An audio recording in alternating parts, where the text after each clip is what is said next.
sing a song with the army of the free. Count the brave, count the true, who have fought to victory. We're the army and proud of our name. We're the army and proudly proclaim. First to fight for the right and to build the nation's might, and the army goes rolling along. Proud of all we have done, fighting till the battle's won, and the army goes rolling along. And it's high, high, hey, the army's on its way. Count off and cages loud and strong. For wherever we go, you will always know that the army goes rolling along.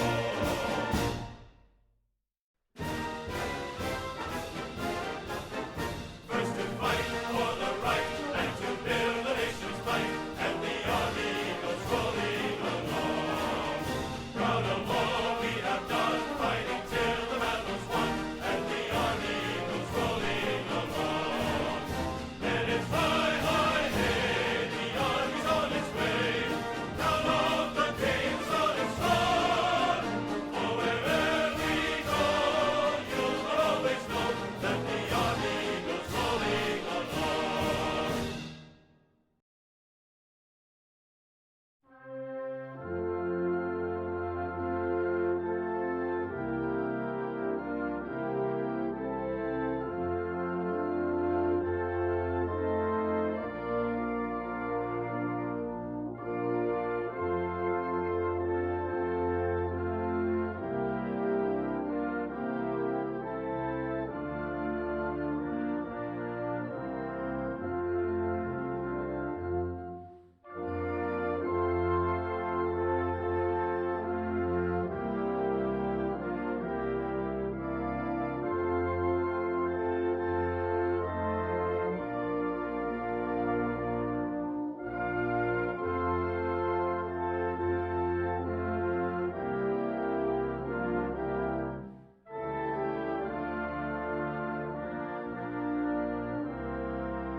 Democratic lawmakers from both the House and the Senate. We have something in common. We'd like to see this get done, and you know what this means. We're here today to advance bipartisan immigration reform that serves the needs of the American families, workers, and taxpayers. It's DACA. We've been talking about DACA for a long time. I've been hearing about it for years, long before I decided to go into this particular line of work. And maybe we can do something. We have a lot of good people in this room, a lot of people that have a great spirit for taking care of people we represent, we all represent. For that reason, any legislation on DACA, we feel, at least a strong part of this group feels, has to accomplish three vital goals. And Chairman Goodlatte will be submitting a bill over the next 2 to 3 days that will cover many of the things, and obviously that will, if it gets passed, it'll go to the Senate and they can negotiate it. We'll see how it all turns out. But I feel having the Democrats in with us is absolutely vital, because this should be a bipartisan bill. This should be a bill of love. Truly, it should be a bill of love, and we can do that. But it also has to be a bill where we're able to secure our border. Drugs are pouring into our country at a record pace. A lot of people are coming in that we can't have. We've greatly stiffened, as you know, and fewer people are trying to come in, but we have tremendous numbers of people and drugs pouring into our country. So in order to secure it, we need a wall. We need closing enforcement. We have to close enforcement loopholes, give immigration officers, and these are tremendous people, the border security agents, the ICE agents, we have to give them the equipment they need. We have to close loopholes, and this really does include a very strong amount of different things for border security. I think everybody in the room would agree to that. I think that it's a question of amounts, but I think everyone agrees we have to have border security. I don't think there'd be anybody that says no. Second, it has to be a bill to end chain migration. Chain migration is bringing in many, many people with one, and often it doesn't work out very well. Those many people are not doing us right. And I think a lot of people in the room, and I'm not sure I can speak for everybody, but a lot of the people in this room want to see chain migration ended. And we have a recent case along the West Side Highway having to do with chain migration, where a man ran over, killed 8 people, and many people injured badly, loss of arms, loss of legs. A horrible thing happened. And then you look at the chain and all the people that came in because of him. Terrible situation. And the other is cancel the lottery program. They call it visa lottery. I just call it lottery, where countries come in and they put names in a hopper. They're not giving you their best names. Common sense means they're not giving you their best names. They're giving you people that they don't want.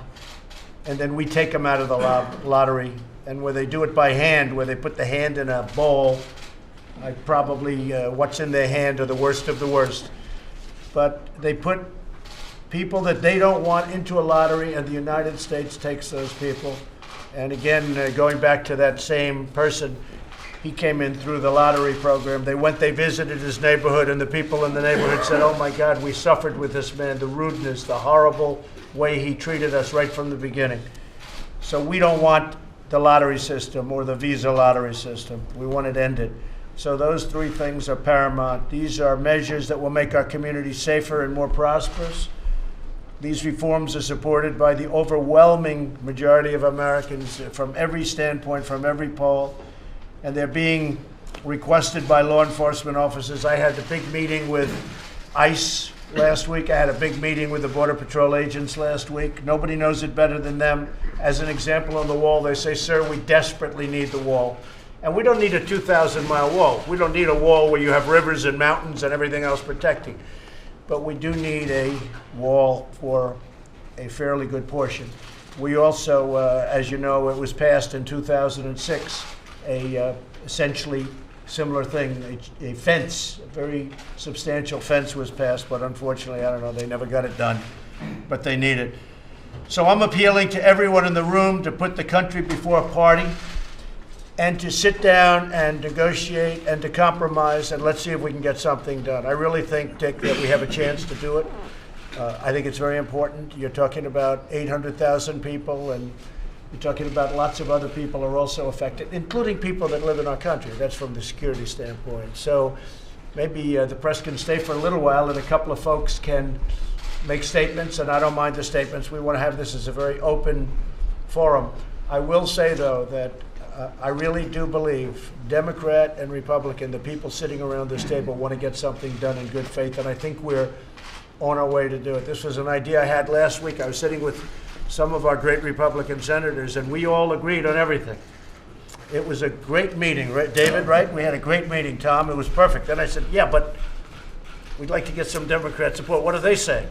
And I say, "Let's have the same meeting, but let's add the Democrats." And that's what we've done. And I think we're going to come up with an answer. I hope we're going to come up with an answer for DACA, and then we go further than that later on down the road. Dick, perhaps you'd like to say a few words? Well, thanks, Mr. President, for inviting us. We're all honored to be part of this conversation. September the 5th, you challenged us. You challenged Congress. You said we're going to end DACA, now replace it. As of today, we've not done that. We face a deadline of March 5th, which you created with your elimination of DACA. And we know that in the meantime, there have been efforts underway. Senator Graham and I sat down with a bipartisan group of senators. We have worked long and hard. Many hours have been put into it. And we feel that we can put together a combination of the future of DACA as well as border security. That there are elements you're going to find Democrats support when it comes to border security. We want a safe border in America, period. Both when it comes to the issues of illegal migration, but also when it comes to drugs and all these other areas.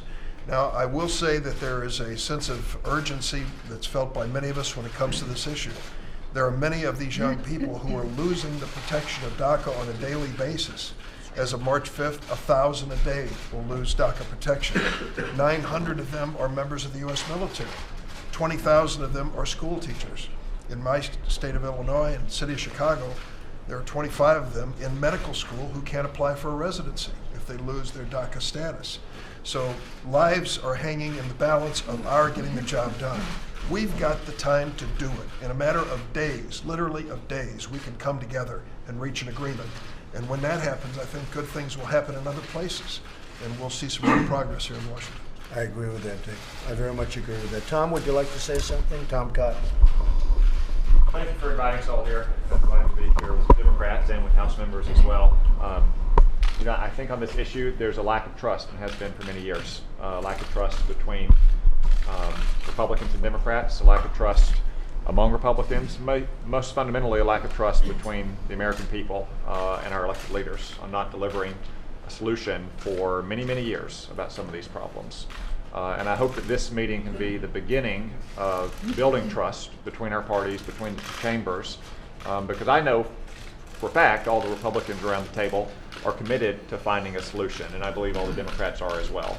So I think this is a good first step in building the trust we need for a good bill, Mr. President, that will achieve the objectives that you stated, providing legal protection for the DACA population while also securing our border and ending chain migration and diversity lottery. Thank you for the invitation. Thank you. Mr. President, thank you very much for having us down here. I agree with Tom Cotton that the American public are very frustrated with us. One of the reasons they're frustrated with us because we continue to couple things on which we have large agreement with things on which we do not agree. This is a perfect example of that. 86% of the American people in the most recent poll are for ensuring, as you have said, not providing for DACA protected kids to go to a place that they don't know, they didn't grow up in, and it's not their home. They're Americans. They don't have a piece of paper that says they're Americans, but they're Americans. And it seems to me, Mr. President, if we're going to move ahead in a constructive way, that we take that on which we agree, pass it. The American public will be pleased with all of us if we do that. Just as in September, you recall, we did the extension of a CR. No drama. We were all for it. Four leaders met. We came to an agreement, and we passed that CR. In my view, we can pass the protection in the. What I understand your position is procedurally it was not done correctly. You then, as Dick has said, challenged us, pass it correctly. If it's put on the floor, Mr. President, I believe it will have the overwhelming majority in both the House, and Senator Graham thinks it will have a substantial majority in the United States Senate as well. That, I think, is the first step, Tom, to creating some degree of confidence. Democrats are for security at the borders. I want to state that emphatically. There is not a Democrat that is not for having secure borders. There are obviously differences, however, Mr. President, on how you affect that. You just indicated that yourself. And you indicated this would be a first step, and then we continue to talk, as we're talking today, about how we best secure the border. There are differences of opinion within your party and within our party. So I would urge that we move forward on protecting the DACA protected individuals. Young people, young adults, as you pointed out in one of your statements, who are productive parts of our community, that we protect them and get that done.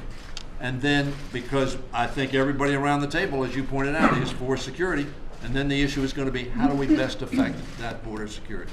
So I would urge us to move, as Senator Durbin has urged us to move, on the DACA students. As a matter of fact, the speaker, I think today, but maybe yesterday, said we need to solve the DACA issue, and we need to solve it in a way that is permanent, not temporary.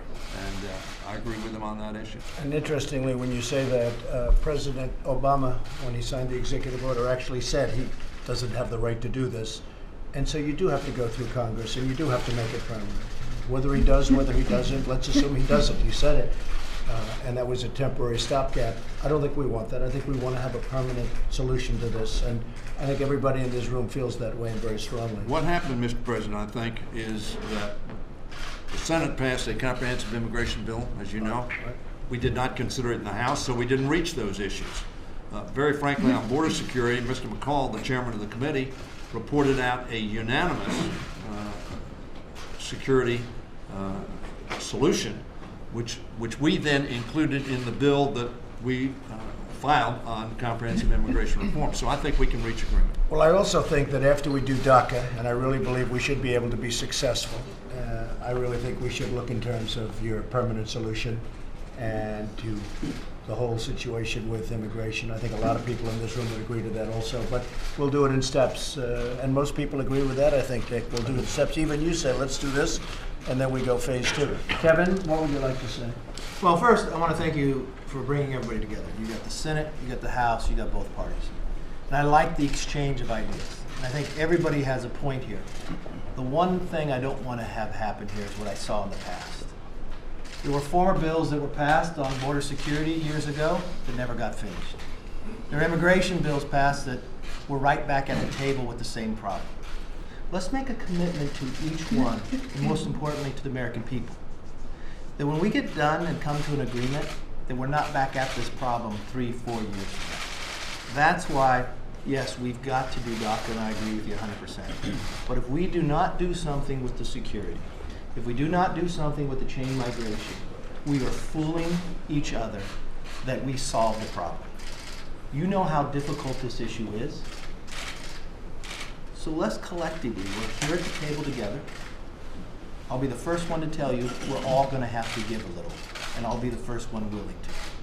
But let's solve the problem, but let's not tell the American public at the end that it's solved or it's not.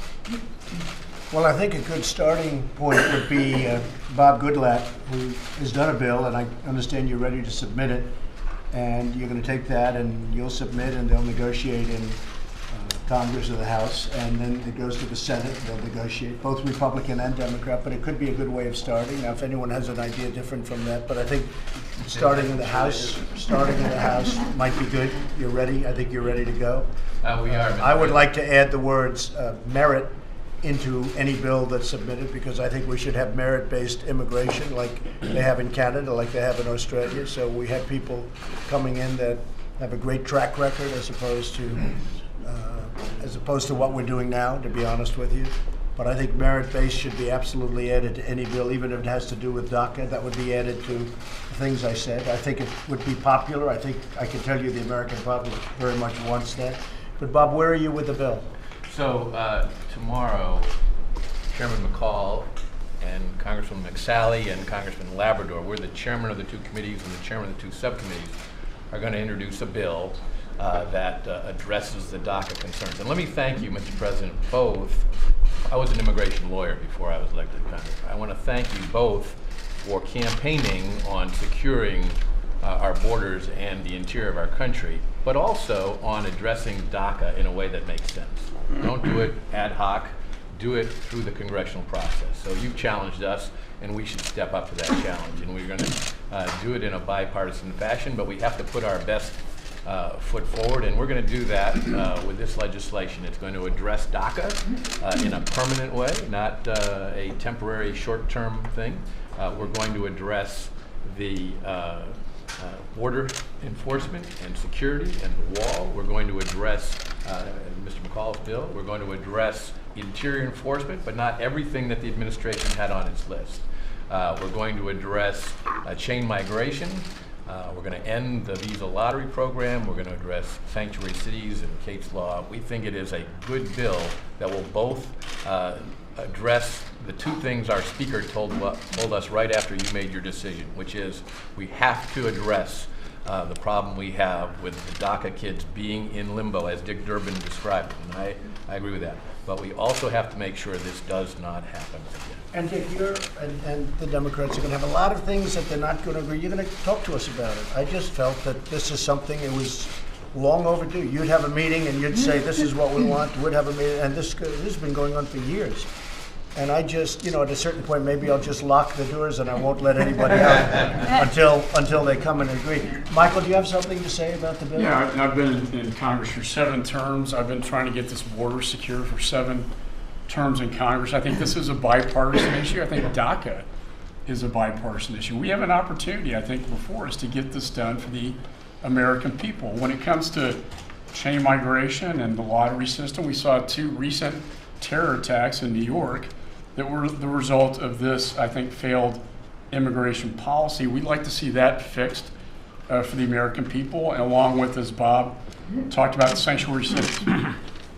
You and I have talked about this extensively. So we think our bill, our House bill, will be a good starting ground for this negotiation. And I too want to commend you for bringing everybody together. I think what we don't want to see happen is for the conditions for DACA to occur again.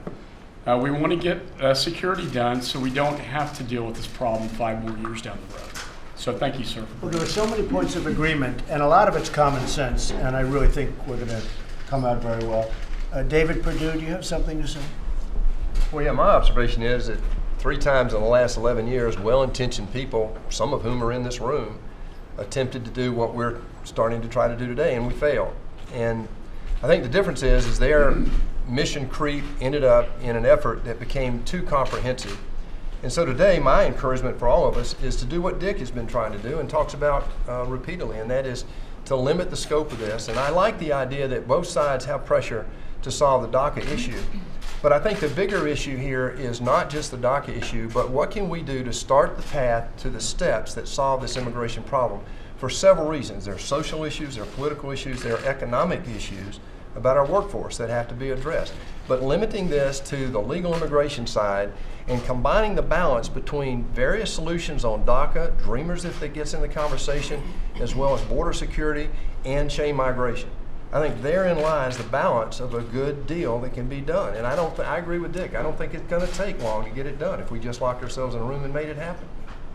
I think you're right. I think it can be done very quickly. Would anybody have anything to say prior to the press leaving? Anybody? Mr. President, I just have one comment. Yes. Senator Durbin mentioned that lives are hanging in the balance. As we come up on the January 19th deadline, the lives that are hanging in the balance are those of our military that are needing the equipment and the funding and everything they need in order to keep us safe. And we should not be playing politics on this issue to stop our military from getting the funding that they need. I think we have the right people in the room to solve this issue. The deadline is March 5th. Let's roll up our sleeves and work together on this. But those who need us right now, before the January 19th deadline, is our military. And let's not play politics with that. Let's give them what they need to keep us safe. Very good. I think a lot of people would agree with that. We need our military. I can't say more than ever before. We had wars, right, Lindsay? We had a lot of other areas and times, but we need our military desperately. Our military has been very depleted. We're rebuilding, and we're building it up quickly, and we're negotiating much better deals with your purveyors and with your manufacturers and with your equipment makers, much better than it was before. I look at boats that started off at $1.5 billion, and they're up to $18 billion, and they're still not finished. In this case, a particular aircraft carrier, I think it's outrageous. So we're very much agreeing with you on that, Martha. Would anybody like to say yes? Denny, go I ahead. want to follow up on that. No Democrats that don't want to make sure that the military is funded properly. And over the last 4 years, we had an agreement between Mr. Ryan and Senator Murray, Speaker Ryan, that we understand that our military is critically important, but we also understand that our domestic issues, whether it's education, whether it's healthcare, whether it's the environment, whether it's transportation and infrastructure, they're important as well. And both the defense and non-defense sides of the budget are hurt when you have a CR, because they cannot plan. And they cannot let contracts if they don't have any money to do so. So that, very frankly, I think Ms. McSally is correct. But what we ought to have done over the last 6 months, particularly when we did the September, and we gave 90 days, is to reach some agreement on what the caps are going to be. The Murray-Ryan agreements were parity.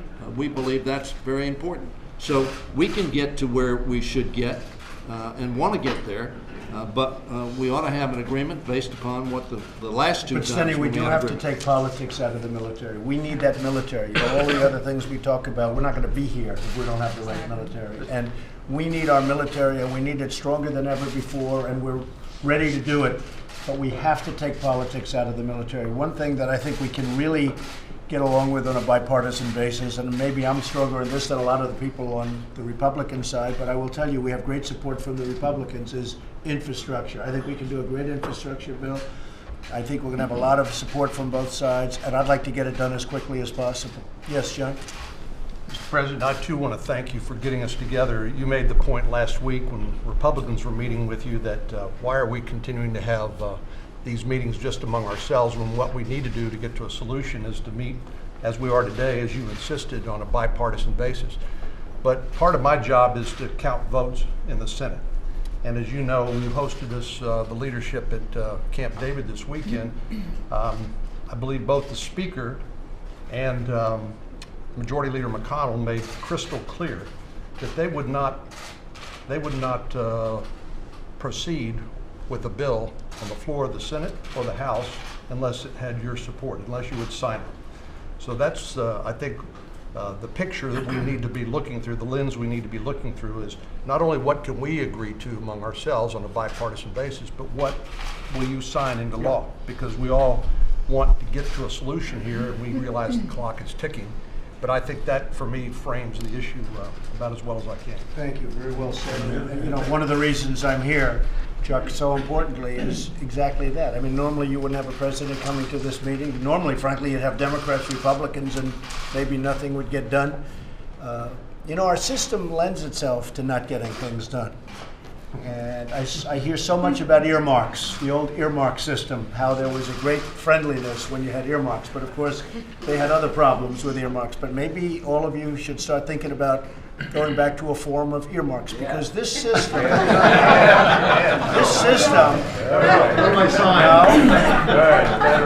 well, you should do it. And I'm there with you, because this system really lends itself to not getting along. It lends itself to hostility and anger, and they hate the Republicans and they hate the Democrats. And, you know, in the old days of earmarks, you can say what you want about certain presidents and others, where they all talk about they went out to dinner at night and they all got along and they passed bills. That was an earmark system. And maybe we should think about it, and we have to put better controls because it got a little bit out of hand, but maybe that brings people together. Because our system right now, the way it's set up, will never bring people together. Now, I think we're going to get this done, DACA. I hope we're going to get infrastructure done in the same way. But I think you should look at a form of earmarks. I see Lindsay nodding very happily. Starting with the Port of Charleston, absolutely. But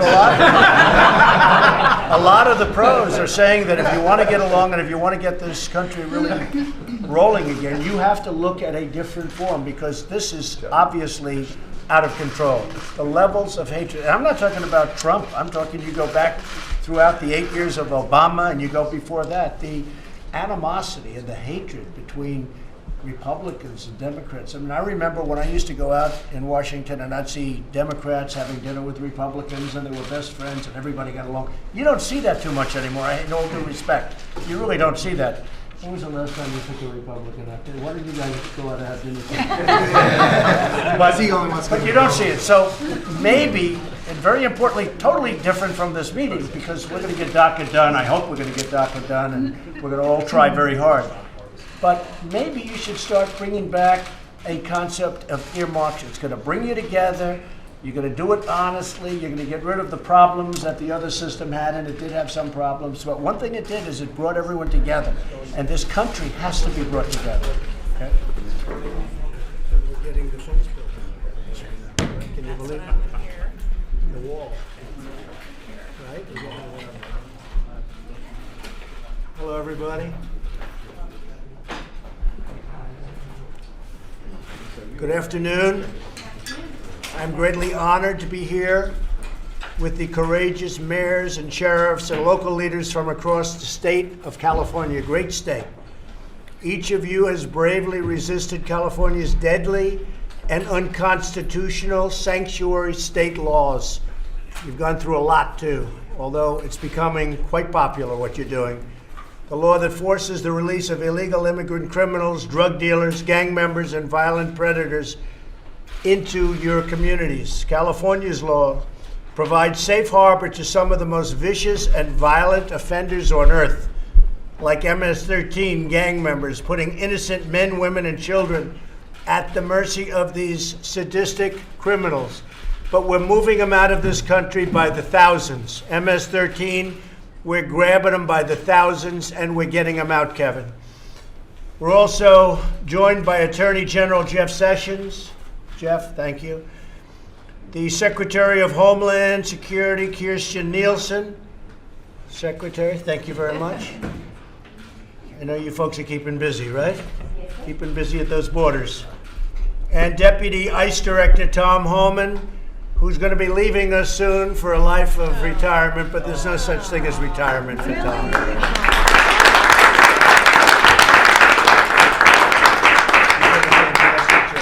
Appreciate it very much, Tom. Incredible. I know that. Oh, you'll never leave the fight. No, you'll always be in. Also with us is House Majority Leader Kevin McCarthy, who has been a special friend of mine. He represents California's 23rd Congressional District, and he is very, very popular. Yes. And I just recently saw a poll of Kevin. I think the opposition might as well just go home because Kevin, they love him out there, and he's done an incredible job. He's brought it home. And we appreciate it, Kevin, the great job you've done for the country. Thank you very much. Unfortunately, Congress, and I have to say congressional Democrats, you take a look at what has been going on and what's going on with the laws, whether it's catch and release, whether it's any of the things that we're fighting for and so hard. Now, we have started the wall. We're spending $1.6 billion between fixing and starting. You know, Melissa, what's been going on. We're getting it up. We have a lot of folks in California, they don't talk about it, but they want the wall up, and they're very happy. That's one of the reasons we started in California, but we made a lot of progress on it. And now we're going for the full funding for the wall, and we're going to try and get that as soon as possible. But it's become a very popular issue. In January, the Los Angeles Police Department arrested an illegal immigrant from Mexico for drug possession.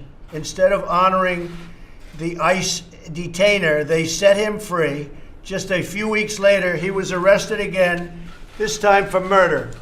So they arrested him, they had him, they let him go. Tom, you've seen this.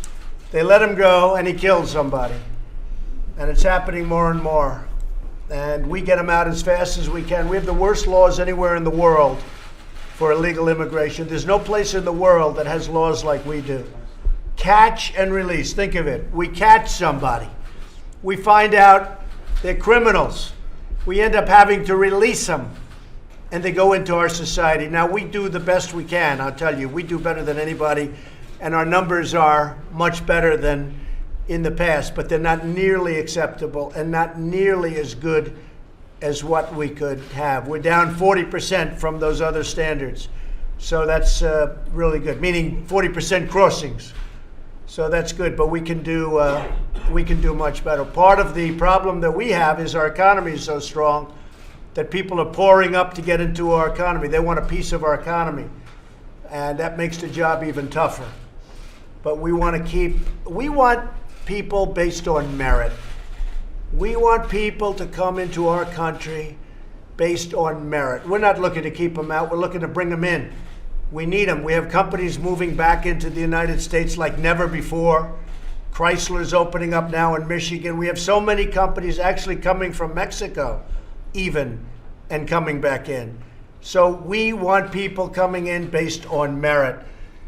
We all remember the tragic case of Marilyn Farris in California, who was murdered by an illegal immigrant who had been arrested 6 times prior to breaking into Marilyn's home, raping her and savagely beating her to death with a hammer. And this is one example, but there are many examples. I've been saying it for a long time. We cannot let this butchery happen in America. The state of California's attempts to nullify federal law have sparked a rebellion by patriotic citizens who want their families protected and their borders secured. They want border security. They want protection. That's what we're all about. We're about protection, both from international and from, frankly, people crossing a border illegally. I will now go around the room and ask these incredible mayors and officials to discuss their brave stand on behalf of their constituents. They are very popular. They are very well respected. These are the top people. And they are people that other people listen to. And they listen to them from around the country. So I'll begin by asking California Assemblywoman Melissa Melendez, and you have been an inspiration to a lot of people, Melissa. So maybe you could say a few words and we'll go right around the room, okay? Thank you, Melissa. Mr. President. Thank you. I just want to start off by saying, on behalf of everyone here, thank you for inviting us. There are more people in California, I think, than you know, who support what you're doing, who believe in your agenda in securing our borders. Everywhere in between, from San Francisco to Los Angeles, you have millions of people who want to see that our borders are secure and that our neighborhoods are safe. So we want to thank you for what you're doing. I have been in office in California for 5 years now, and it's interesting to me that you've been in office for a year almost? 17 months. So 17 years would be nice. But you have invited us here to talk about this issue. I've been in office in California for 5 years. Not once has Governor Brown invited any Republican to discuss this issue in California, and it is a crisis. That's the point we're at in California. It's a crisis. So for me and my constituents, and those are Democrats and Republicans and independents alike, because I get emails from all of them, they don't want to see another Kate Steinle. That's what I hear every single week. They don't want to see another Kate Steinle. So when my husband and I talk about this issue, we have 37 years of service between the two of us. We both served in the Navy. That's where we met. We know a lot about what it takes to protect our way of life, what it means to protect other people, but we want to make sure that our citizens are protected. And I think the resistance that started in the Democrat Party, this is your Republican resistance right here against what they're doing in California. And beyond Republican. I mean, this has really become a Democrat issue, a Republican issue. I think a lot of the Democrat politicians don't understand what's going on because it's actually good politically. People want safety. Yep. Thank you very much. Thank you, I appreciate it. Thank you. Sam, go ahead. Thank you, Mr. President. I am a proud immigrant here from Lebanon. 30 years ago, I came here to live the American dream, and we did well. Jerry Brown wants to take this American dream from us. I see myself. He'll be retired pretty soon. I hope so. End of the year. Somebody said he's going to run for president. I said, please run. But no, I think he's going to be retired from what I understand pretty soon. I see myself fighting for these values that made our country great, Mr. President. We are aligned with your goals. Here's the success story of Escondido. When I was elected mayor in 2010, I made the agreement with ICE. We brought 8 ICE agents to Escondido, to our police station. Since then, we deported over 2,700 illegal criminals from our city and made Escondido as safe as it was in 1980. This is a great success story, and our cooperation with ICE and the San Diego ICE is a very compelling model for the nation to follow. In our city, more immigrant people report crime, and this narrative that Sanctuary City will allow more immigrants to report crime is fake news, Mr. President. We are going. California is going down the drain. It's going to be sorry, Congressman McCarthy, but California is the least business friendly, is the poorest city in the nation, the highest poverty rate, the highest taxes, you name it. Instead of fixing the Golden State and making it the American dream for everyone, they are dealing with illegal criminals. When Jerry Brown cares more about illegal criminals than he cares about the Hispanic community and the American citizens, this is insanity and this is unconstitutional. When I sworn to be a citizen, and again as mayor, I sworn to defend the Constitution and to keep my community safe. This is personal to me. I'm going to work hard to make sure our community is safe. Escondido is a great example of our success. As a result of making Escondido safe, we brought $2 billion in investment to our city, and we outperformed San Diego County in economic growth. I am passionate about it. When I go back to California, I'm going to start a PAC. And we're going to fight the fight. We want to make sure if the Supreme Court does not repeal the sanctuary state, we're going to make sure the grassroots team, like you see today, we will repeal that. We are with you. We need to build that wall. We need to end the sanctuary state. We had 11 sanctuary cities not too long ago. Now we have 560. 10,000 illegal criminals have been released under the sanctuary But now state. it's reversing, Sam, and it It's really reversing. got bad, and now it's reversing. It's a big change of heart, of mind. People don't want sanctuary cities. They're dangerous. They don't want them anymore. So, thank you, Sam. Most of the people support us, Mr. President. 65% of the Hispanics support us. The liberal, the Democrat, everybody is supporting our. In my city, 90% are with us. Thank you. And I'll tell you what, I had a lot more support in the state of California than people understand. That's here. right. Thank you. Check the voting records, folks. Thank you. I'm Please. Crystal from the city of San Jacinto, and can I speak frankly? Yes. I'm sitting here in this room in awe of God's power, how he can take someone who was homeless in a tent, make them the mayor of the city, and bring them before the President of the United States of America, who wants to hear the cry of our people, and that's what's going on. Our people are the ones hurting. Sacramento is angry because they lost an election. For God's sakes, get over it. They're angry, and you know what? Now we're more angry. They're releasing these criminals not by their houses. They're not releasing them by their houses. They're releasing them by our houses. Our children are at risk. My community is my family. You're putting my family at risk. Every day we're getting more and more reports from the police department about how they can't arrest these people. They arrest them, everything's a misdemeanor because it's not near Jerry Brown's house. It's not near the elected official's house. It's in our communities, and we're tired of it. We need help, Mr. President. We need help protecting the city of San Jacinto, Escondido, the state of California. All of us need help getting this solved. I was just at a church the other day. I was at my church, and I went over to another one, a Hispanic church. And all the people from the Hispanic church were out there. And they all came up to me, you tell Mr. Trump that we have a message for him. We want help. You see, every one of us came from somewhere else. We all came from different countries. My husband is from Mexico. My family came way back from before the Revolutionary War, and we've been fighting for this country ever since, fighting for the constitutional rights of our country. I'm not going to stop fighting for those rights. I'll fight. Look, it's coming back, and it's coming back fast. Faster than even the people in this room understand. Kevin understands what's happening. You see it maybe better than anybody. But it's coming back. People are tired of this nonsense, and it's happening. So don't give up the fight. Don't give up the You fight. are our leader. Thank you. Thank God for you. Thank you very much. So bless you.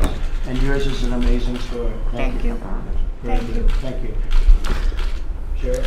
Thank you, Mr. President. I'm John DiAugustini. I'm the elected sheriff of El Dorado County, California. And the bottom line from sheriffs, and you'll hear from my peers as well, is we just want to do our jobs. We want to do what the people elected us to do, that is respect our Constitution and keep our communities safe. When this bill was being heard in legislature and it was going through, we have in California what we call ledge days, where the state sheriffs go and meet with the legislators moving these bills through. And what literally disgusted me was a common term that we heard throughout the discussion of SB 54 from different legislators. And the quote was, "We know this is bad policy, but it's great politics." That's wrong, because this bill absolutely jeopardizes public safety in our communities. We're not immigration officers. We never have been, and we're never going to be. We just want to be able to cooperate with our federal partners so that these folks that end up in our custody and need to be deported get deported. Well, Sheriff, I'll tell you what, it's not bad politics anymore. You know, if you look at what's going on, because I think maybe more than any place else right now, there's a revolution going on in California. They want safety. You know, you had the mayor of Oakland that I read where you had 1,000 people. Tom, you know this because it was your deal. You had 1,000 people together. Many of these were illegals, they were criminals, they were all sorts of work. And she informed them, and they all fled, or most of them fled. And that whole operation that took a long time to put together, I mean, you talk about obstruction of justice, I would recommend that you look into obstruction of justice for the mayor of Oakland, California, Jeff. She advises 1,000 people. They told, get out of here, the law enforcement's coming. And you worked on that long and hard, and you got there, and there were very few people there. To me, that's obstruction of justice. And perhaps the Department of Justice can look into that with respect to the mayor, because it's a big deal out there. And a lot of people are very angry about what happened. There's a lot of hard work and a lot of danger involved. And that was a terrible thing. Yes, ma'am. Mr. President, Natasha Johnson from the city of Lake Elsinore. As the mayor, April 24th, we took a formal position and adopted a resolution opposing SB 54. It was based on our constitutional duty to serve. I think everyone in this room that is elected knows that public safety is their #1 priority. But we can't say that we are public safety driven and also turn a blind eye to what is happening. It was courage and maybe a little risk. We were not risk averse to step out as one of the first cities to take a position. I think I'm more proud of the fact that we were just listening to what our community wanted, and they don't want it. They clearly don't want to have an overreach of their rights, and that's what really this stands for. So as far as the city of Lake Elsinore, I think that this is a siloed approach. I think SB 54 is a great representation, and I think maybe some have forgotten, maybe especially Sacramento, about a siloed approach right before 9/11.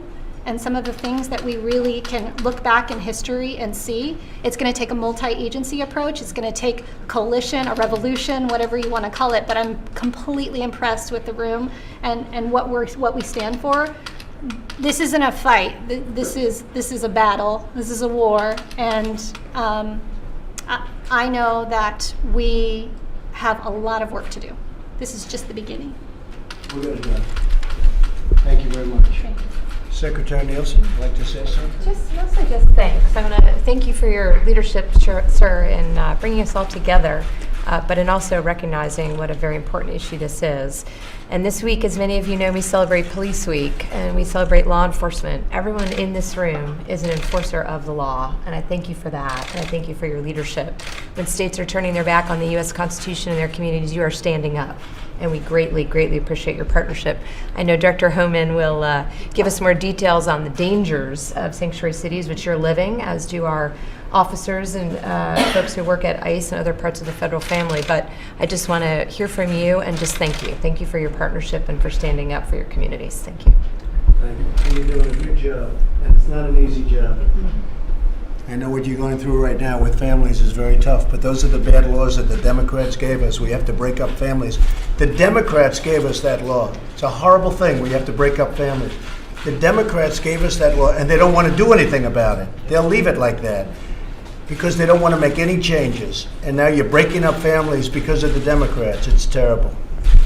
Yeah, how you doing there, President Trump? I'm Troy Edgar, Los Alamitos mayor. It's an honor to be here. I just want to say thank you for inviting us also to the residents earlier today. As a previous ex-Navy guy and being able to be on the city council of a small city, it's people like you that are actually bringing the people back to the people's house, your house, our house, so we really appreciate it. Going through, I also want to say thank you to Secretary Nielsen. There's a gentleman in our community, Mark Cito, who is on the local ICE officer in charge of Orange County. When we came out, we were the first city. He called right away, started giving me that bright line between where ICE has problems with local law enforcement. Secretary Nielsen, thank you. Thanks, Director Homan. Yeah. Thank you. Yeah, and then Attorney General, coming out first has a price to pay. And the ACLU has filed a lawsuit against us. We would really appreciate any direct or indirect funding there, any sort of fiscal help that you could help provide us for. Things like potentially putting some of your Attorney General or Assistant Attorney Generals maybe at the base in our military town or helping us offset some of the costs. But we really appreciate everything that you're doing. We also filed the amicus brief to kind of join. We're going to plan on intersecting you at the appeals court. One of you guys will appeal, and we think that we'll have a more substantive amount to offer at that point. Maybe we could join in with you, though. We could perhaps join in with you because we have a lot of cases like that where, we're with you 100%, but we're not in paper. Yeah. So we'll join in with you. If it's at all possible, we'd like to do that. Thank you, Mr. President. Yes. Pam, thank you very much, Troy. Thank you, Mr. President. An amazing honor to meet you, and thank you so much for the invitation. I served on San Juan Capistrano City Council for the last 3 years, but I've also served on the community engagement panel of the San Onofre Nuclear Power Plant, which is, they call it SONGS. And they, back in 2001, were testifying before Congress that the terrorists were saying target the power plants. So the fact that we have this unsecured border is putting us at great risk because we know that terrorists are coming in. But with respect to the power plant, that is number one that has the worst safety record in the nation. And one of the questions that I asked— It's a nuclear power plant. Yes. And the terrorists are coming in alongside exactly, of the power. and you can get into that power plant with really, you can just drive in. And so I asked them actually during one of the meetings, I said, so you have a no-fly zone, right, with respect to the power plant? And they said yes. And I said, so what would happen if an airplane flew in to that no-fly zone? Would you shoot it down? They said no, and that was on the record. And so I just think that it's a Fukushima #1 waiting to happen. It's on an active earthquake fault in a tsunami zone where they're storing this radiation, which is 124 times that of Chernobyl and improperly stored. And there's no security. So I think that We'll check it out. Okay. It doesn't sound too good. It doesn't sound like the greatest, right? Exactly. We'll check it out. Thank you very much. Thank you. Okay, Margaret?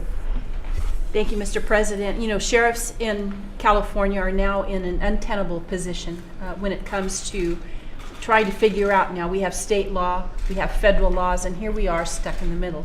Sheriffs especially, because most of us run our county jails.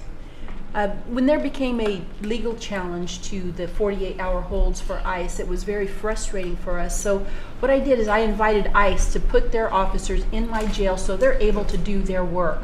We didn't have the staffing to be able to help figure out who they wanted to talk to, who they didn't. I said, come on in, work with our people to keep our community safe.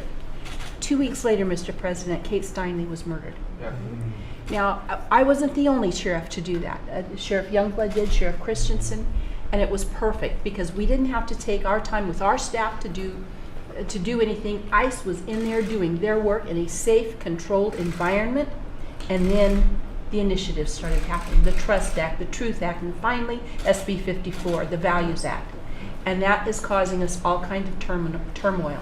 So here we are, stuck in the middle, trying to decide. We have federal law, we have state law, and that's why I welcomed Attorney General Sessions' lawsuit, because that will provide us clarity that we need and direction that we need. What do we do? Because here we are. And I appreciated Mr. Holman and the ICE. We had a great relationship. We still do. But now ICE is the only law enforcement agency that cannot use our databases to find the bad guys. They cannot come in and talk to people in our jail unless they reach a certain threshold.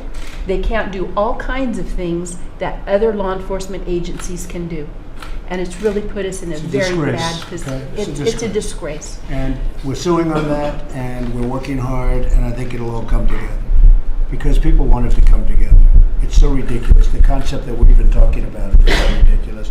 We'll take care of it, Margaret. Thank you. There can be an MS-13 gang member I know about. If they don't reach a certain threshold, I cannot tell ICE about them. We have people coming into the country or trying to come in. We're stopping a lot of them. But we're taking people out of the country. You wouldn't believe how bad these people are. These aren't people. These are animals. And we're taking them out of the country at a level and at a rate that's never happened before. And because of the weak laws, they come in fast. We get them, we release them, we get them again, we bring them out. It's crazy. The dumbest laws, as I said before, the dumbest laws on immigration in the world.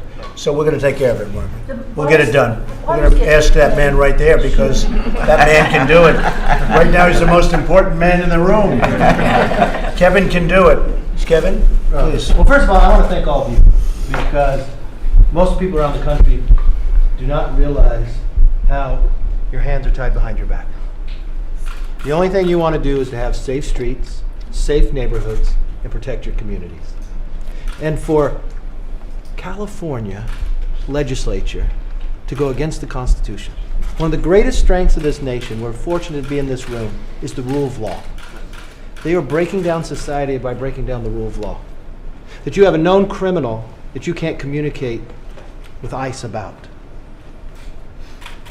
We know how bad this is, but from one aspect, we should be excited because we have a new president that understands this problem. Since he has taken office, we have lowered the illegal crossings across this border. That stops gang members from coming across. He has started building the wall, $1.6 billion. And you know where that wall is starting to be built? In California. He has pushed a number of bills through. One, to try to stop sanctuary cities. To reward those who uphold the Constitution. Second, to stop the MS-13 gang members. And you know what's interesting after you move that bill? A governor of New York, Mr. Cuomo, who thought that wasn't a problem, I saw him sign one similar just the other day because he watched what was happening as well. So collectively, it was city councils and sheriffs. City council, not your full-time job, but you listened to your community. You saw the problem that was going on. So things are improving. And that's why I'm so thankful for this president to call us together, because collectively we'll be stronger. Secretary is doing an amazing job. I'll tell you the number of times we meet or call at all hours of night trying to make sure she can protect it. Attorney General just talked to me last night around 10 o'clock. And so from that perspective, we are in this together, but we're in it for the Constitution. We're in it for the security and the safety of our streets, and I thank you for leading the charge. Well, we want to thank you, Kevin. You have done an incredible job, and you're sort of going against the tide, but now the tide's sort of with us because you see it in the room. I mean, a year ago, 2 years ago, this would have been unthinkable to have you all in the room talking the way we're talking, but you're fed up with what's happening. And Kevin, thank you very much. You're doing really great. Stacy. Thank you very much. I just want to say thank you for your leadership in your office and on this issue. I am delighted and privileged to be here, and it is so wonderful to be here among all of you as well, because you're all on the front lines in your own communities fighting this fight. I was born and raised in California, been an attorney there for 24 years, got my start in the law when Three Strikes was starting out in California, and developed a real passion for prosecution. I was the appointed district attorney, and I've been the elected district attorney now for 4 years. And in the last 4 years, I have seen California become a disaster. It's been tragic to watch my state pass laws that basically have sent our communities into a very dangerous place. In Lassen County, we're a very small community, but I'm pleased to say when you're talking about voting that you have supporters in California. Lassen County voted overwhelmingly for you in California. I believe we had the highest margin in all the 58 counties in California. You are loved in Lassen County. And I believe that to a certain extent, we are sort of a forgotten part of California. We are rural California, and we do not stand for the policies in Sacramento. We have a horrible problem in our public lands, in our forests. We've got illegals, drug cartels that have come up to grow on our public lands and in our forests, and they are decimating it. They are killing wildlife. There is not a thing we can do. We work with the Department of Fish and Wildlife, who file charges that do the best that they can, but these people are coming into our forests. They're endangering our citizens. They are armed. They're setting up camps, and they're growing mass amounts of marijuana on our public lands. They are killing wildlife. They're diverting streams. The damage that they're causing both to the economy and to our public lands is going to be generational. A large portion of these people that are coming in to do this are illegal immigrants. Because of the legalization of marijuana in California, now we're seeing those same individuals working with other criminal groups, the Asian groups, the Russian groups, the motorcycle groups, all kinds of organized crime. It's bringing into rural California. Made it worse? The legalization made it worse, yes. I believe the legalization made it worse. I've been appalled. As a district attorney, someone who's sworn to uphold the Constitution and the laws of the state, that we have fallen so far in California. We also have other issues. We are prosecuting an illegal immigrant right now who has been deported several times and has had a violent criminal history, who hit and killed a 16-year-old kid, a boy in our community, and fled the scene. So his case is pending right now. After I brought the suit, I was promptly served with a gag order to prevent me from talking about the case. It's been very frustrating. Also, I've received correspondence, and I know that every DA's office in California has received correspondence from the ACLU and their affiliate organizations pursuant to the Freedom of Information Act and the California Public Information Act, wanting to know what policies, we want to see what policies your office is implementing. What have you done to ensure compliance with SB 54? Well, the response from my office was very simple. We have nothing, because this office will stand for the rule of law. Lassen County stands for the rule of law, and we have no policies to give you because we will not issue such policies from this desk and from this office. We stand with you. We are delighted with the actions that you have taken, Mr. Sessions. The people of Lassen County stand with you. I stand with you. And we appreciate everything that you're doing. Yep. Thank you, Stacey. You're welcome. Beautifully said. Thank you very much. Thank you.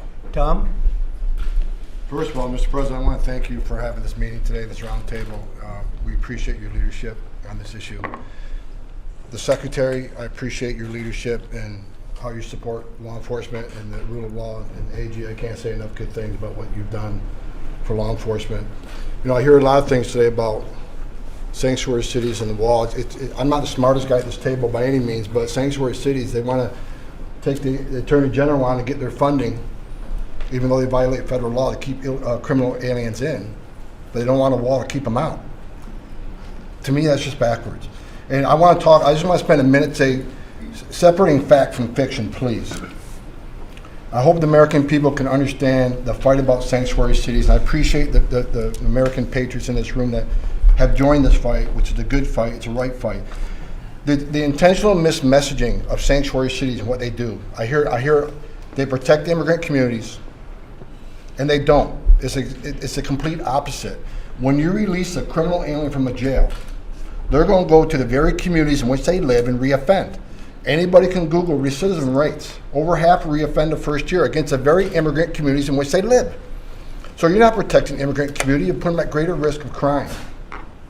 And when you force an ICE agent, where you can take the custody of somebody in the safety and security of county jail and force it in the neighborhoods, you put our officers at risk. You already put the public at risk. And we're going to find others who weren't even on our radar. So you put the community at greater risk of crime, you put them at greater risk of ICE arrest, and you put the heroes, the law enforcement officers, at great risk. This is National Police Week, as said earlier, and I want to talk about the messaging, the mismessaging from some of these groups and some of these politicians about what ICE does. When you read that, sanctuary cities protect immigrant communities, but also we don't want to be commandeered, we don't want to be ICE agents. We have never asked anybody to be an ICE agent. We don't want any law enforcement officers to be an ICE agent. What we want is access to a county jail to talk to somebody that we know is here illegally in violation of federal law that committed yet another crime. You can't tell ICE to prioritize criminal aliens and not give me access to the jail. It just don't make sense. And the final point I want to make, in defense of the brave men and women of the Border Patrol and ICE, I'm sick and tired of the constant vilification of these men and women who leave their home every day and strap a gun to their hip, leave the safety and security of their families to defend this nation and to defend their neighborhoods. When you have a congressman standing in front of the ICE office in New York City and call us the Gestapo, comparing what we do to war crimes. When you got a congressman who said, quote, the cowardly acts of ICE officers that terrorize innocent immigrant communities. ICE does more to protect the immigrant community than any politician ever has done. We arrested several 100,000 criminals, removed them from the streets. For those people who want to keep vilifying the men and women who took a sworn oath, who are enforcing laws enacted by you, Congress, the next time you think about vilifying the men and women of ICE, I want you to do what I did this week. I want you to go to the National Law Enforcement Wall. I want you to walk that wall and read the names on that wall. Over 400 Border Patrol agents and ICE officers whose hearts stopped beating, defending this nation. It's a dishonor to these men and women who gave the ultimate sacrifice to vilify the men and women that carried badge and gun. So think twice before you do it. And as far as the hate that I take for defending the men and women of ICE and the Border Patrol, that will stop the day my heart starts to beat. Then it won't end. And even though I may be retiring soon, this fight doesn't end with me. I will stay engaged and I will keep fighting for you, sir. So thank you very much. Thank you very much. I've worked with 6 presidents, and I respect them all. But no president has done more than you for border security and for law enforcement. I think every law enforcement officer at this table would agree with me. Thank you very much, Sean. That's very nice. That's a great compliment, believe me, because you have indeed worked for 6, and all 6 respected you greatly. None more than me. Thank you very much. I just wish you could have said that to the press, but you know, here's the good news. You have such a beautiful full head of hair. You look good even from that. I appreciate it, Tom. That's really nice. Thank you very much. Elaine? Good afternoon, Mr. President, and thank you for inviting us here to share our thoughts with you. I'm Elaine Genoway, Mayor of the City of Laguna Niguel in Orange County, California. And so really appreciate the opportunity to let you know what our residents are feeling. But first I'd like to ask Director Homan, please let the men and women of ICE know that they have our gratitude and our deep, deep appreciation for what they do. Thank you. But you know, Laguna Niguel took a stance against SB 54 because that is the greatest threat to the safety of all of California residents, all of our residents, all of our communities, and that includes our immigrant communities. The siloing or preventing law enforcement agencies from talking to each other is a threat to our agents and to the communities. And our country learned a very tragic lesson on September 11th. And that's what happens when law enforcement does not communicate. So isn't it ironic that in an age of calls for increased transparency, that the California legislature wants to prevent that? So we think that all of our residents deserve to live in a safe community. And also, Mr. President, there is an area where we need your assistance with. We will support you on preventing SB 54 and upholding what ICE does. But in California, we need your help with sober living homes. Orange County has become known as the Rehab Riviera. So HR 5724 is just being introduced, and we would appreciate help with that because local control is being attacked from Sacramento every single day, and that is one other issue. Okay, thank you. All right. Thank you very much. Appreciate that. Steve Miller, would you like to say something? Just what an honor it is to be able to work for a president who has the backs of our law enforcement officers. Everything you're doing every day is saving so many lives all across this country, and it's just an endless honor to be a part of it in even any small way. So thank you, sir. Great job you did, too. Thank you. Good afternoon, Mr. President. It's an honor to be here. I'm Kristen Gaspar, representing the largest county here today, San Diego County. I have 3.5 million constituents that I'm responsible for their public safety. If you look around this room, your tiny but mighty team, this is what Governor Brown classifies as low-life politicians. Well, here we are. You've heard about the problems, you've heard about the statistics, and I could have thought of a million things to say to you. I have a stack of 3,000 emails in my office. These are the emails that have come in, thank yous, people supporting what we're doing, and I have a tiny little stack of less than 50 where people are very upset with what we're doing in San Diego. How's the wall going? It's going. It's going. We're getting built, right? They wanted it so badly, San Diego, they wanted it so badly. And I said, you know, if we build it, we will lose a big constituency because there won't be anybody saying we want the wall. But we had to build it. So I know they're very happy about it. Well, and I'd like to share with you a story because sometimes humanizing the issue is really important. And a family reached out to me, and I brought with me one single photo on that plane since the stack of 3,000 emails was a little difficult to carry. But that photo was the last photo taken of 27-year-old Alexander Mason, who was gunned down by an illegal immigrant who had previously been deported. Now, as his family picks up the pieces of their lives that have been shattered, his killer lives openly and freely in a Tijuana motel. Now, it's really interesting what's happening in San Diego with our borders, because we've created a situation where Governor Brown makes San Diego a great place to commit a crime because you have options. You can either be across the border in a matter of minutes and shielded by Mexico, or you have the option of simply staying put, shielded by Governor Moonbeam. So there are options, but there are real consequences for what's happening. And my heart just broke talking to Mr. Mazin about his son. And he described his son dying like a filthy rat in a parking lot, while this killer gets to just live freely in Mexico and being robbed of ever having the opportunity to have grandchildren. Now, he said something that stuck with me. He said, my son, he was a true patriot. He was a wonderful human being, an exemplary citizen, lost because of the problem at our border. So this case and so many others, these are the faces. This is what we're fighting for. And we're all in because we're going to fight to protect our public safety, and we are going to speak freely about this issue until we can look back at our own children and guarantee their safety in our community. Thank you for your advocacy. Well, thank you very much. And do you find Mexico helps or does nothing for us? Mexico does not help with cases like this because it will take years. Mexico does nothing for us. They do nothing for us. And this family will Mexico talks, but they do nothing for us, especially at the border.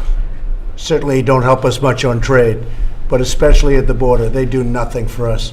Jeff, thank you very much. Jeff? Mr. President, it's great to be with you. I want you to know that the President has made clear to all of us that we have to do better. We are going to do better. Our department, we're reviewing everything we're doing.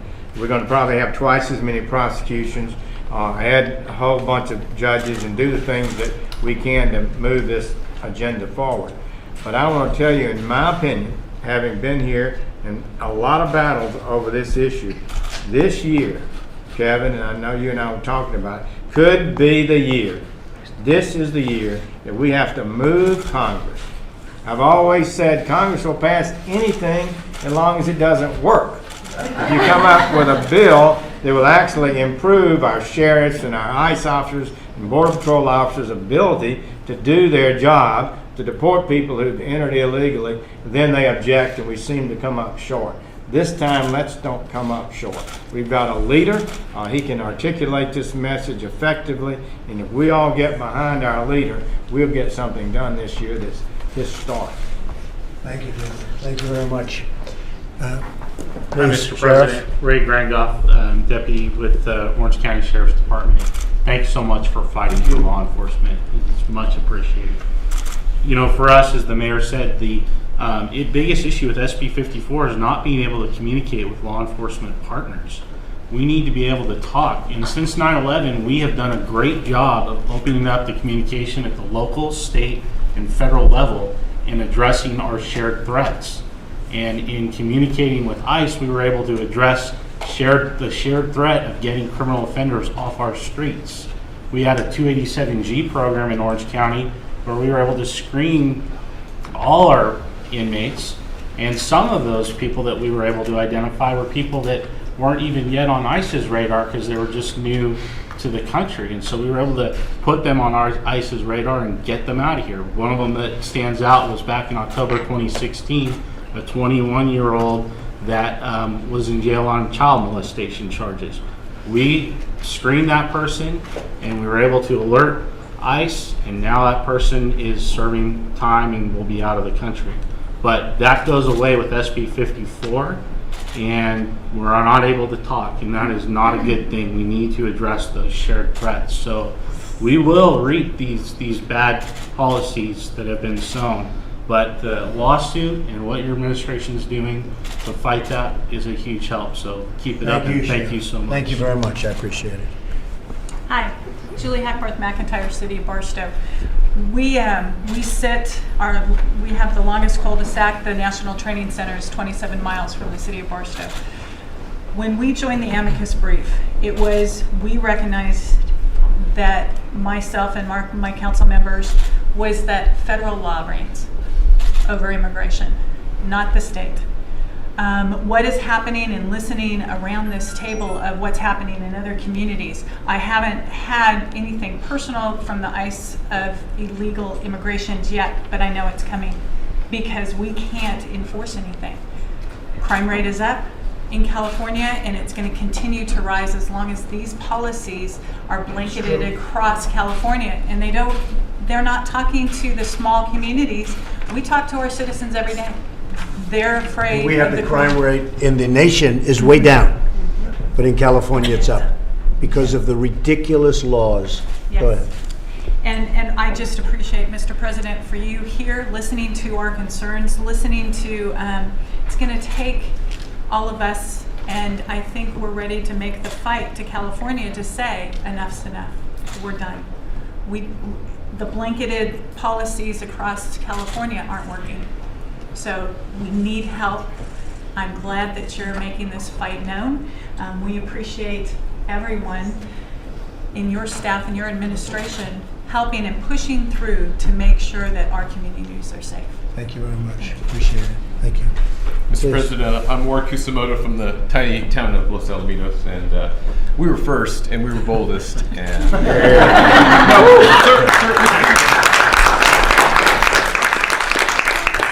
we've done something that no other city has done. We've actually passed an ordinance and exposed our city to lawsuit, as Mayor Edgar said. And in this experience, there's a silent majority of patriots out there. I'm sorry, I'm getting broken up. That they want this. They want us to do what we're doing. And then anyone with common sense knows this California Values Act was put in place to protect those that are here breaking the law. And the message I got from this whole experience is the citizens of our state and our city feel like they have less rights than the entitled illegal aliens. And the entitled attitude is the thing that really just makes me really unhappy. They feel that they're entitled to something that we don't even get. So please, sir, we need your help. We appreciate your leadership. And I think as... and by the way, you gave us great leadership too. Thank you, sir. Don't kid yourself. You did a great job. But the state, the doublespeak from the politicians in the state of California, they've commandeered our police force by, tying their hands. And so that's the doublespeak that comes out of the bullies there. We just poked the bully. And I think being the lowlifes that we are, we're closest to the people. We know what the people want, and we've gone forward with that boldly. And I've asked other cities to step up and do at least consider the matter, listen to their constituents, and they'll know what they're supposed to do. Thank you, sir, for having us. Thank you very much. Great job. Thank you. Mr. President, Michelle Steele from Orange County, and thank you very much for inviting us. And I just want to say, as a Korean American, first generation Korean American, went to legal process to coming in here. I really appreciate for the release of 3 Korean Americans from North Korea. Thank so you. we really appreciate We're very that. happy about that. At the same time that, for SB 54, that because of City of Los Alamitos, they have 11,700 people living there, and they had a gutsy move, and then Orange County led. As of now, there are 9 counties of 58 in Orange, California that they passed the ordinance. They passed the ordinances or resolutions to go anti-sanctuary state. So, and then more than 35 cities as of now. This is really interesting experience because I was never called. I'm married to, Kevin knows my husband, Sean Steele, who is a national committee man from California. This is the first time that I was called because I was going out for anti-sanctuary state. A racist big B. I mean, on the email that you get this, and I said, oh my God, first generation, how desperate that the other side are that, they've been called. But I am very, very excited that Orange County actually filed a lawsuit to join Attorney General's lawsuit. So June 5th, that court is going to decide we can join them, join the federal government or not. If it's not, then we're going to file a lawsuit. So we're going to work together in Orange County. Most of cities that we came from, Laguna Niguel and San Juan Capistrano, Orange County is all with you. And you know what? People that I got all these emails, mostly positive. And then actually Berkeley study came out for 57% are against us. So for sanctuary state and 41% against sanctuary state. I don't think that polling is really right because whatever we get, we got all mostly positive ones except Right. that person called. Right. Yeah. Well, you have done a great job, Thank you Michelle. We very appreciate it. Fantastic job. Sheriff? Well, Mr. President, thank you for having us. And first of all, thank you for being a defender of the rule of law and for your overwhelming support of public safety and standing with the men and women who put their lives on the line every day. That's just tremendous. You know, the great part about being last is there's not much else to say. So I won't, in the interest of time and out of respect of your time, I'll only add one point. And I know this is something that we've had conversations with Director Homan and Attorney General Sessions, and that's the detainer issue. For the sheriffs, that's a real problem for us. The federal court has said that honoring detainers is a violation of the Fourth Amendment. That puts us in a very precarious position from a liability standpoint, and we really need to be able to do our jobs without all of the interference that's going on. And certainly, I'm going to reaffirm Director Homan's comments. We have an outstanding relationship with ICE. We work very closely with them. Since 9/11, sir, we have an unbelievable partnership with our federal law enforcement agencies, and there shouldn't be anybody interfering with a sheriff's ability, a chief's ability, or anybody in this room at this table today from defending people against those who exploit and victimize them. There should be no interference in our ability to protect our communities, to protect our national security. I'm privileged to live in the Central Valley where agriculture is the #1 economic industry, multi-billion-dollar industry. We feed the world. ICE is not out sweeping through those agricultural communities. We're looking for the people, the criminals, not the people who are working, seeking a better life in America, send their kids to school, are out every day in agriculture, whether that's nuts, fruit, poultry, dairy, you name it. That's not what we're doing, sir. We're focused on those individuals who victimize and exploit the weak and defenseless, and we should be able to do that without interference. Thank you for having us. Thank you, Adam. That's fantastic. I want to thank everybody for being here. Very special people, and we are step by step. We're bringing it back, and we will bring it back. We will not fail. We'll bring it back. So thank you very much. Thank you very much, please. Let's go. Make your way up. Let's go. Make your way up. Let's go.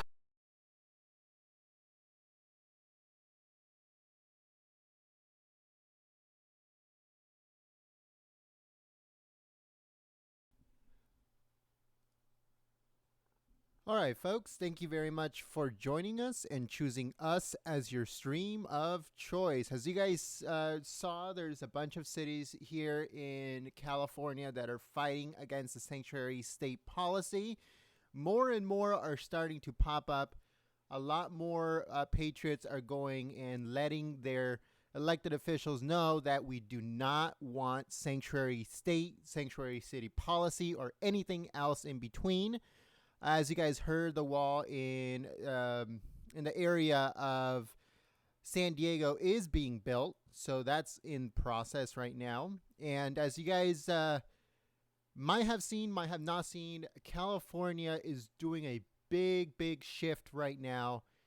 It's slowly but surely turning red. There's a lot more counties, a lot more cities going and shifting red because they know that voting for Democrats is just not working for them. So they are, like President Trump has said before, what else do they have to lose? They're already in a really bad situation, and that way, everything is shifting. So California will turn red.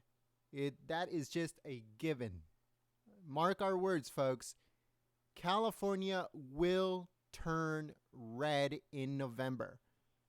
We will get a Republican governor, and the state will turn red.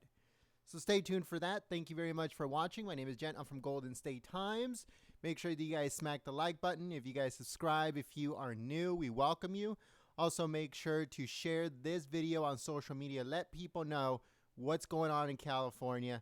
If you live in California yourself, you can probably see the change, but stay tuned. So thank you so much. My name is Jen. I'm from Golden State Times, and I'll see you soon. Peace.